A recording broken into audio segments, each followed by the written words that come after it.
Segundo libro de Crónicas, capítulo 12.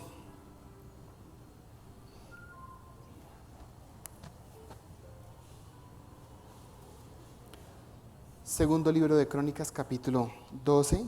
Vamos a leer la palabra en el nombre del Padre, del Hijo y del Espíritu Santo. Cuando Roboam había consolidado el reino, dejó la ley de Jehová y todo Israel con él. Y por cuanto se habían rebelado contra Jehová, en el 5º año del rey Roboam subió Sisac, rey de Egipto, contra Jerusalén, con 1,200 carros y con 60,000 hombres de a caballo. Mas el pueblo que venía con él de Egipto, esto es, de libios, suquienos y etíopes, no tenía número. Y tomó las ciudades fortificadas de Judá y llegó hasta Jerusalén. Entonces vino el profeta Semaías a Roboam y a los príncipes de Judá que estaban reunidos en Jerusalén por causa de Sisac. Y les dijo: así ha dicho Jehová, vosotros me habéis dejado, y yo también os he dejado en manos de Sisac. Y los príncipes de Israel y el rey se humillaron y dijeron: justo es Jehová. Y cuando Jehová vio que se había humillado, vino palabra de Jehová a Semaías diciendo: se han humillado, no los destruiré, antes los salvaré en breve.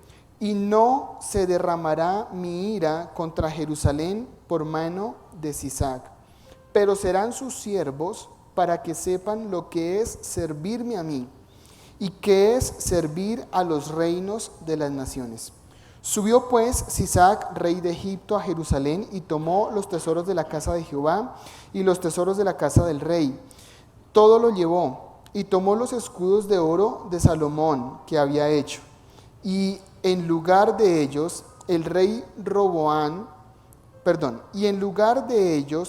el rey Roboam escudos de bronce y los entregó a los jefes de la guardia, los cuales custodiaban la entrada de la casa del rey. Cuando el rey iba a la casa de Jehová, venían los de la guardia y los llevaban, y después los volvían a la cámara de la guardia. Y cuando él se humilló, la ira de Jehová se apartó de él para no destruirlo del todo. Y también en Judá las cosas fueron bien. Amén. Tomemos asiento, mis hermanos. Este es un texto bien bonito, bien especial.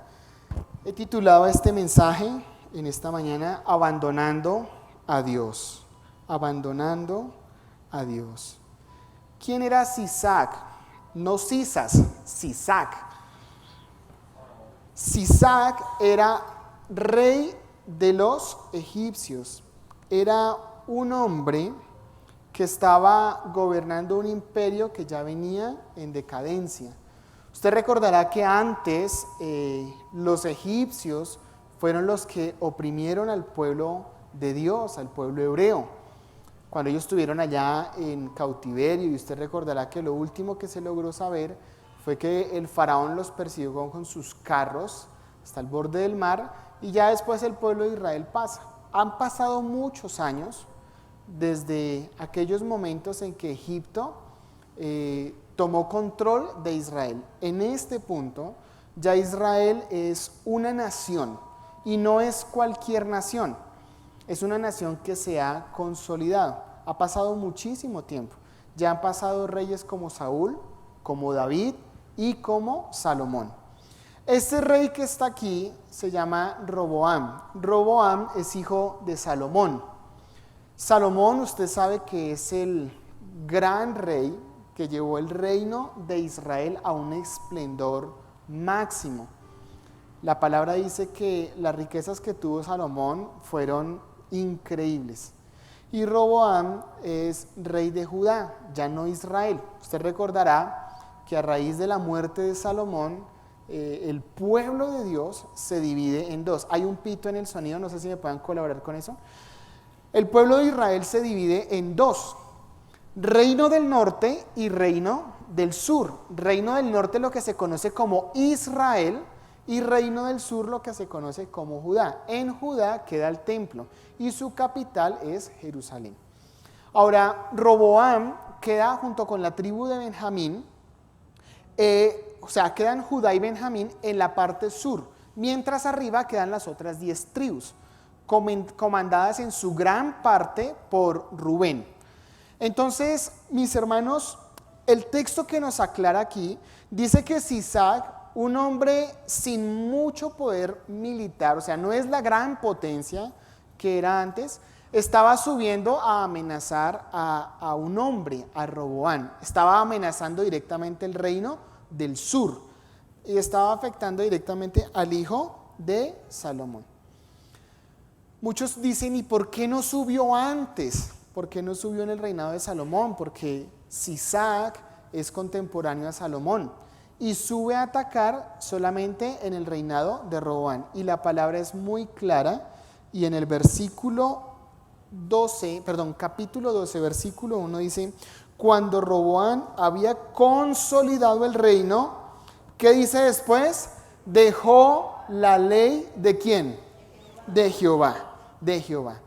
Tremendo esto, porque se arma tremenda trifulca entre Roboam y Jeroboam, que es el rey que queda en Israel, por quién va a ocupar el trono. Hay la división y dice la palabra que después de que Roboam logra establecer su reino, inmediatamente ¿qué hace? Dejar la ley de Jehová. En ese tiempo la ley de Jehová no es la Biblia que usted y yo hoy tenemos. Hoy para nosotros esa es la voz de Dios y es su palabra, es la ley para nosotros. Pero en aquel tiempo la ley era la que se le había dado a Moisés en el Sinaí. Y todas las leyes que a través del tiempo el pueblo de Dios había desarrollado. Y la palabra dice que todo iba bien, Roboam edificó todo y cuando tuvo todo establecido, inmediatamente se olvidó del Señor. Y mis hermanos, lo primero es que nosotros nos engañamos al creer que somos dependientes de nuestras propias fuerzas. Muchas veces Satanás utiliza el orgullo para hacer creer que el hombre no necesita a Dios. Hoy en día la ciencia ha tratado de desmentir la idea de que existe un Dios soberano, un Dios creador. Y eso usted lo puede ver y evidenciar desde las teologías que se han creado. Nosotros como cristianos creemos que el Señor hizo todo como lo dice en el Génesis, pero hay otros que dicen que no, que la creación fue como dice Darwin. Y la ciencia siempre ha intentado quitar a Dios de la historia. El hombre ha intentado suprimirlo. ¿Y sabe qué es lo más triste? Que nosotros, siendo conocedores del Señor, en ocasiones queremos dejarlo por fuera de nuestra propia vida. Más triste para nosotros que para los que no conocen al Señor. Nosotros conociéndolo y queriéndolo dejar por fuera.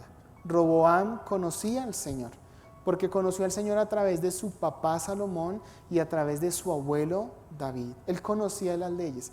Cuando dice que dejó la ley, si yo tengo que dejar algo es porque antes yo estaba aferrado a eso, ¿cierto? Yo antes compartía, pasaba tiempo con esa persona. Y cuando yo digo la dejó, quiere decir que ya no la conoce. La hizo a un lado y todo es totalmente diferente. Muchas veces Satanás utiliza el orgullo para poder hacer eso. Desde el principio Satanás sabía eso y por eso le dijo a Eva, si tú pruebas de este fruto serás como ¿quién? Serás como Dios. No hay nada más vacío que creer que sin Dios estaremos llenos. Mire, usted puede tener toda la plata del mundo. Usted puede tener el mejor carro, la mejor esposa, los mejores hijos, el mejor trabajo, la mejor empresa. Usted puede ser una persona totalmente reconocida. Pero si usted no tiene a Dios, no tiene absolutamente nada, nada. En estos días escuchaba acerca de una persona que hacía videos en Instagram, en YouTube. un youtuber famoso. Él hacía videos muy divertidos con respecto a momentos que un ciudadano vive con un policía de tránsito. Y era gracioso. Y se suicidó, se mató. Y resulta que había entrado en una tremenda depresión.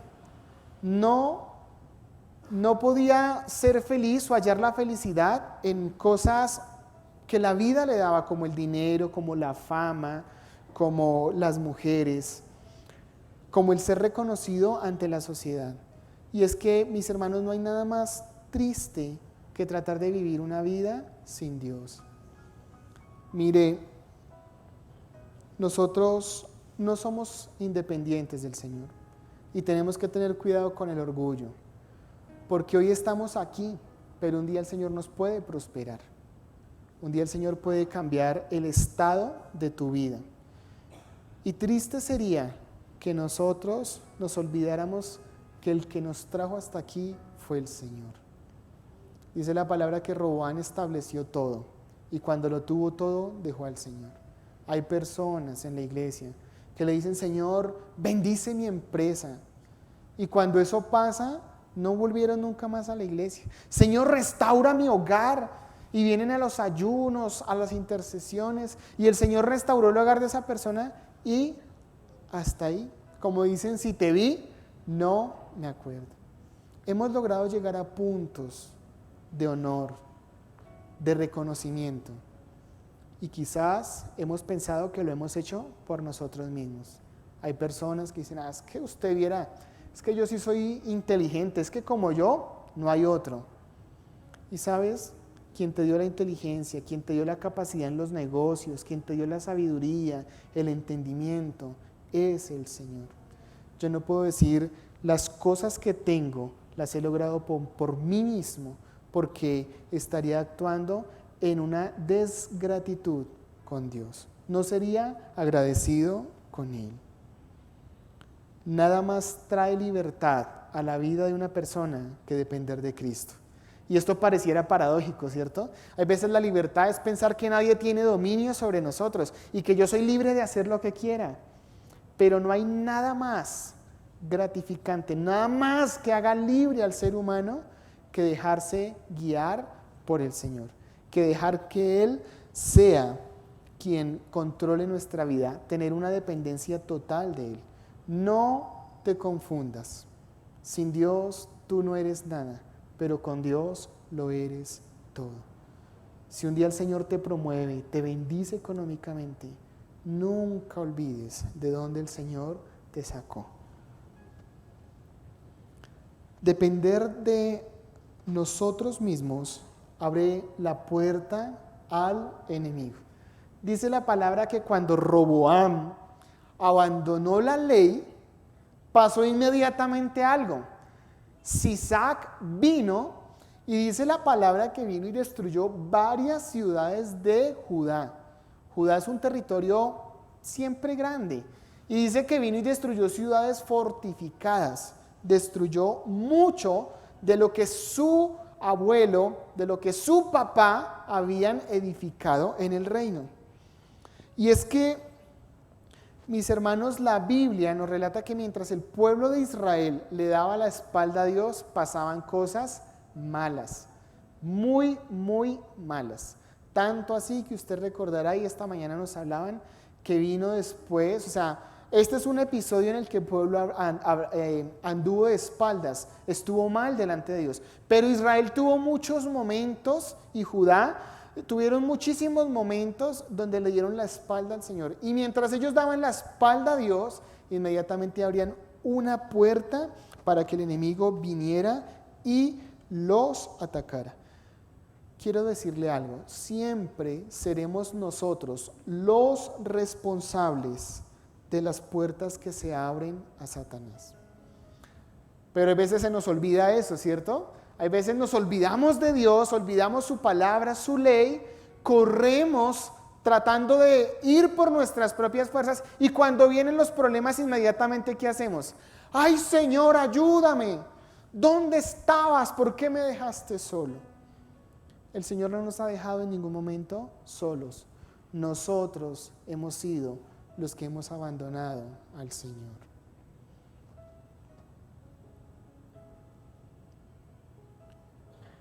Hoy la guerra no se libra en un campo físico.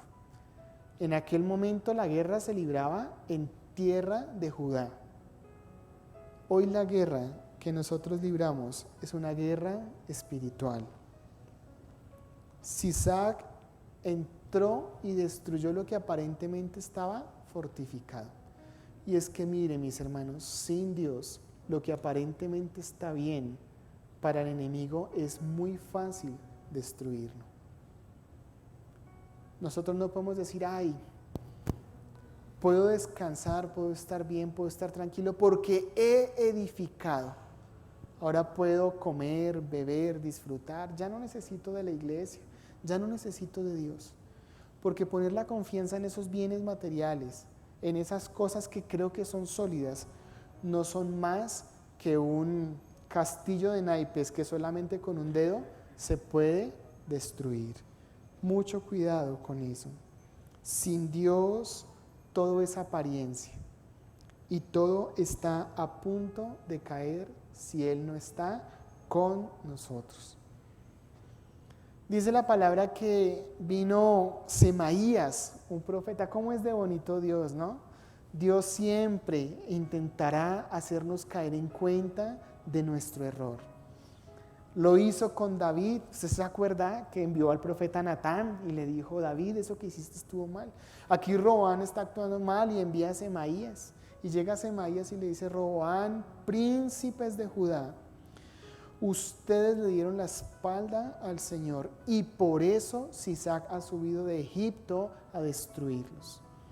Inmediatamente pasa algo. El Señor le dice a Semaías el mensaje que tiene que darle a Roboam. Y lo más bonito es la actitud de Roboam, porque dice que Roboam inmediatamente se arrepintió. Y dice, Jehová es justo. Él sabe que por lo que están pasando no es por culpa del Señor, porque el Señor sigue siendo fiel, sigue siendo bueno, sigue siendo santo y misericordioso.